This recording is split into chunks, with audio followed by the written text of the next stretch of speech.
Mule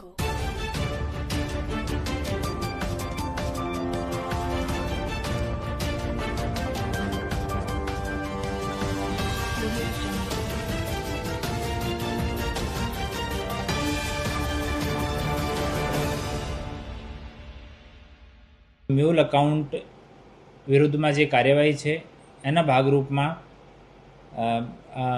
કાર્યવાહી હાથ ધરવામાં આવી છે, જેમાં કુલ 16 આરોપીઓ વિરુદ્ધમાં 8 એફઆઈઆર રાજકોટ ગ્રામ્ય જિલ્લાના પોલીસ સ્ટેશન્સમાં દાખલ કરવામાં આવી છે.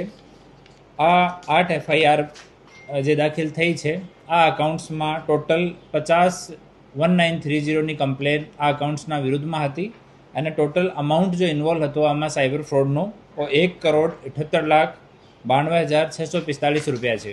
આ 16 આરોપીઓમાંથી 9 આરોપીઓને અટક કરવામાં હાલ આવ્યા છે અને 7 આરોપીઓની શોધખોળ અલગ અલગ બ્રાન્ચેસ અને પોલીસ સ્ટેશન કરી રહી છીએ. એ તમામ અકાઉન્ટ્સ જે છે એવા છે જો કિરાયા પર આપેલા અકાઉન્ટ હતા, સાયબર ફ્રોડ માટે યુઝ થઈ રહ્યા હતા અને બીજા સાયબર રિલેટેડ ગતિવિધિઓ માટે ઉપયોગ થઈ રહ્યા હતા.